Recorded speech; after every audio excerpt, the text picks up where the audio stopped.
और spirit the CS. इस video में हम डिस्कस करने वाले हैं दीनदयाल उपाध्याय गोरखपुर विश्वविद्यालय के कंपलसरी पेपर HIS 106। इसका सब्जेक्ट नेम है इंट्रोडक्शन टू दीनदयाल उपाध्याय, यानी कि दीनदयाल उपाध्याय जी का परिचय। ये 2021-22 का पेपर है और ये एक तरीके का कंपलसरी पेपर है। उसके साथ साथ ये मेजर सब्जेक्ट में आपके नंबर इसके नहीं जुड़ते हैं, ये क्वालिफाइंग एग्ज़ाम है। ये मैंने एक दो वीडियो में और बताया है कि जो भी आपके माइनर सब्जेक्ट्स हैं और जो वोकेशनल है, ये सब क्वालिफाइंग एग्ज़ाम है। आपके मेजर सब्जेक्ट के मार्क्स नहीं जुड़ते हैं इसमें, लेकिन अगर आप क्वालिफाइंग नहीं करते हैं तो ये कैरी ओवर होते रहता है और आपको किसी ना किसी सेमेस्टर में इसको पास करना कंपलसरी होता है। तो कोशिश करिए कि आप इसी सेमेस्टर में पास कर लें। इस 40 क्वेश्चन से आपको एक तो आइडिया मिलेगा कि कैसा क्वेश्चन पूछेगा। दूसरा कि सेम क्वेश्चंस में भी हो सकता है कि इस बार भी रिपीट कर लें, क्योंकि कई सारे पेपर मैंने देखे हैं तो उसमें था कि पिछली बार जो पूछा था उसी क्वेश्चन को एज इट इज़ वैसे ही पूछ दिया है, तो इसमें भी पूछ सकता है। तो मान लेते हैं 10 क्वेश्चन भी 5 क्वेश्चन भी पूछ दिया, तो वो आपके लिए अच्छा रहेगा, बेनिफिशियल रहेगा। क्वेश्चन नंबर 1 है, दीनदयाल उपाध्याय जी की माता जी का क्या नाम था? तो उनका नाम था राम प्यारी। क्वेश्चन नंबर 2 है, पंडित दीनदयाल उपाध्याय जी का उपनाम क्या है? वो है दीना, निक नेम इसको बोलते हैं या पेट नेम बोलते हैं। क्वेश्चन नंबर 3 है, दीनदयाल उपाध्याय की मृत्यु निम्न में से किस स्थान पर हुई थी? तो ये हुआ था मुगल सराय में। क्वेश्चन नंबर 4 है, राष्ट्र धर्म किस तरह की पत्रिका है, यानी कि इसका पब्लिकेशन कैसा था? तो ये मंथली था, मासिक। क्वेश्चन नंबर 5 है, पांच जन्य किस तरीके की पत्रिका थी? तो ये साप्ताहिक थी, यानी कि वीकली ये पब्लिश होती थी। क्वेश्चन नंबर 6 है, पंडित दीनदयाल अखिल भारतीय जनसंघ के महामंत्री कब बने थे? तो ये बने थे 1952 में, 1952 में। क्वेश्चन नंबर 7 है, पंडित दीनदयाल उपाध्याय के अनुसार व्यक्ति की न्यूनतम आवश्यकताओं में निम्नलिखित में से क्या सम्मिलित नहीं है?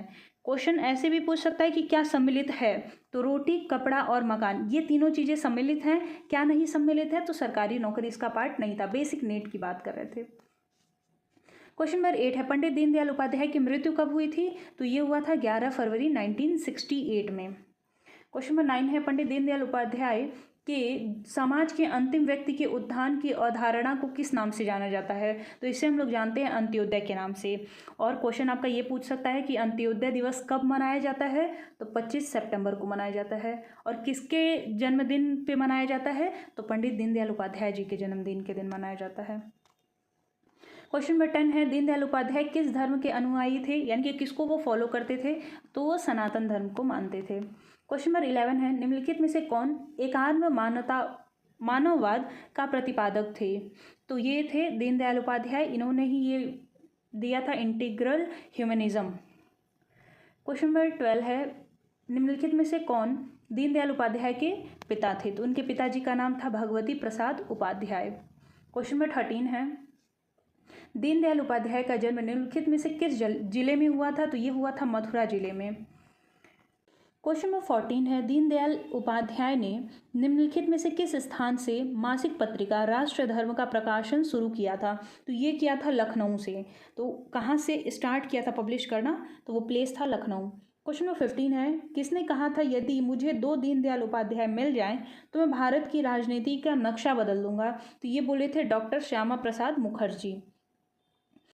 क्वेश्चन नंबर 16 है, निम्नलिखित में से किसने एक साझे वक्तव्य में भारत पाक महासंघ की मांग की थी? तो ये डॉक्टर लोहिया और Deendayal Upadhyay, option number B. Question number 17 है, निम्नलिखित में से किसने दीनदयाल उपाध्याय को उच्च शिक्षा के लिए 10 रुपये की मासिक छात्रवृत्ति दी थी? ये थे घनश्याम दास बिरला। क्वेश्चन नंबर 18 है, प्रख्यात चिंतक पंडित दीनदयाल उपाध्याय का जन्म कब हुआ था? तो ये हुआ था 25 सितंबर 1916। क्वेश्चन नंबर 19 है, राष्ट्र जीवन की दिशा नामक पुस्तक किसने लिखी है? तो ये लिखे थे पंडित दीनदयाल उपाध्याय। क्वेश्चन नंबर 20 है, निम्नलिखित में से किस दैनिक समाचार पत्र के साथ पंडित दीनदयाल उपाध्याय जुड़े थे? तो ये है स्वदेश। अब क्वेश्चन ऐसे भी पूछ सकता है कि स्वदेश किस प्रकार का समाचार पत्र है? तो दैनिक है।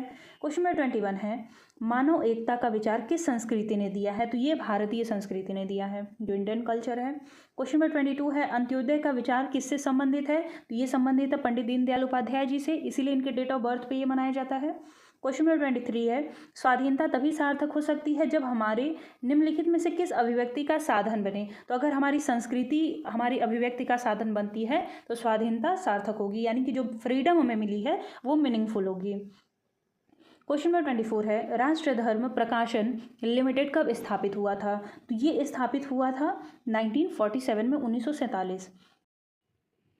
नेक्स्ट है क्वेश्चन नंबर 25, पंडित दीनदयाल उपाध्याय के संदर्भ में निम्न में से कौन सा कथन सत्य है? उनका जन्म नगला चंद्रभान ग्राम में हुआ था, ये कथन सत्य है।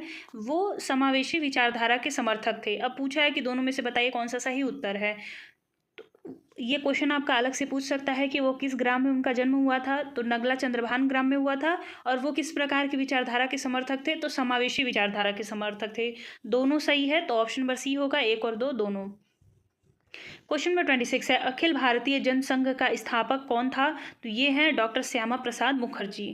क्वेश्चन नंबर 27 है, 5 जन्य का प्रथम अंक कब प्रकाशित हुआ था, कब पब्लिश हुआ था? तो ये था 14 जनवरी 1948। क्वेश्चन नंबर 28 है, 5 जन्य का प्रथम संपादक कौन था? तो ये थे अटल बिहारी वाजपेयी। क्वेश्चन नंबर 29 है, निम्नलिखित में से कौन सा राष्ट्र धर्म का संपादक था? तो ये भी क्या है आपका, ऑप्शन नंबर बी होगा, अटल बिहारी वाजपेयी। क्वेश्चन नंबर 30 है, दीनदयाल उपाध्याय की औद्योगिक नीति से संबंधित अवधारणा में कौन सा तत्व सम्मिलित नहीं है? तो 4M की बात होती है। मनुष्य हो गया, यानी कि मैन, मनी एंड मशीन, ये तीनों चीज़ें हैं, लेकिन रिलेशनशिप या संबंध इसका पार्ट नहीं है। क्वेश्चन नंबर 31 है, दीनदयाल उपाध्याय की आर्थिक विचारधारा के संदर्भ में कौन सा कथन सत्य है? तो पहला है आपका, प्रत्येक व्यक्ति को काम आर्थिक प्रजातंत्र का मानदंड है, तो ये ऑप्शन सही है।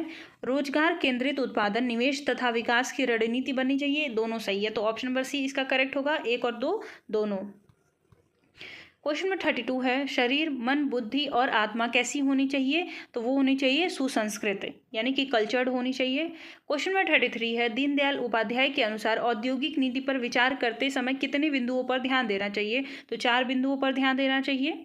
जैसे 4M बताया कि मेन, मटेरियल, मनी और था एक मशीन, यानी कि मनुष्य, मुद्रा, मटेरियल का मतलब होता है सामग्री और मशीन मतलब मशीन, तो ये है। क्वेश्चन नंबर 34 है, किसने कहा आर्थिक व राजनीतिक सत्ता का विकेंद्रीकरण हमारा मुख्य सिद्धांत है? तो ये पंडित दीनदयाल उपाध्याय जी ने कहा है। क्वेश्चन नंबर 35 है, दीनदयाल उपाध्याय ने किस उद्योग को बढ़ावा दिया है? तो जो कॉटेज इंडस्ट्री है, जो कुटीर उद्योग हैं, उन पर ज़्यादा उनका फोकस था। क्वेश्चन नंबर 36 है, पंडित दीनदयाल उपाध्याय का अनमोल विचार क्या है? तो वो कहते हैं base of our nationality is Bharat Mata, यानी कि हमारी राष्ट्रीयता का आधार भारत माता है। क्वेश्चन नंबर 37 है, जनसंघ सिद्धांत और नीति का लेखक कौन है? तो ये है पंडित दीनदयाल उपाध्याय। क्वेश्चन नंबर 38 है, धर्म, अर्थ, काम और मोक्ष किससे प्राप्त हो सकता है? तो ये प्राप्त हो सकता है एकात्मवाद। क्वेश्चन नंबर 39 है, निम्नलिखित में से कौन सम्राट चंद्रगुप्त का लेखक था? तो ये है पंडित दीनदयाल उपाध्याय। क्वेश्चन नंबर 40 है इस वीडियो का लास्ट क्वेश्चन, जगत गुरु शंकराचार्य किसकी रचना है? तो ये भी किसने लिखा है? पंडित दीनदयाल उपाध्याय ने। इसमें आई थिंक 3 या 4 बुक्स की नाम लिए गए हैं, तो वो बुक्स आपको याद होने चाहिए कि पंडित दीनदयाल उपाध्याय जी ने कौन कौन सी बुक्स लिखी हैं, क्योंकि ऑप्शन आपका दे सकता है कि 3-4 बुक्स का नाम दे दिया, बोला कि इसमें से बताइए कौन सी उनकी बुक नहीं है, या फिर 3-4 बुक दिया हुआ उसमें से पूछा कि कौन सी उनकी बुक है। तो आपको जब नाम पता रहेंगे तो आप आसानी से उसको कर सकते हैं। उम्मीद है कि आपको वीडियो पसंद आई हो। वीडियो पसंद आ गई हो तो वीडियो को लाइक कर दीजिएगा, कमेंट कर दीजिएगा, और अगर आप चैनल पे नए हो तो चैनल को सब्सक्राइब कर दीजिएगा, और टेलीग्राम को ज्वाइन कर लीजिएगा, क्योंकि वहाँ पे जो अपडेट्स होते हैं शेयर किए जाते हैं, आप देख सकते हैं वहाँ से जा करके। मिलते हैं नेक्स्ट वीडियो में, तब तक के लिए धन्यवाद। किसी और टॉपिक पर वीडियो चाहिए होगा तो ज़रूर सजेस्ट कर दीजिए।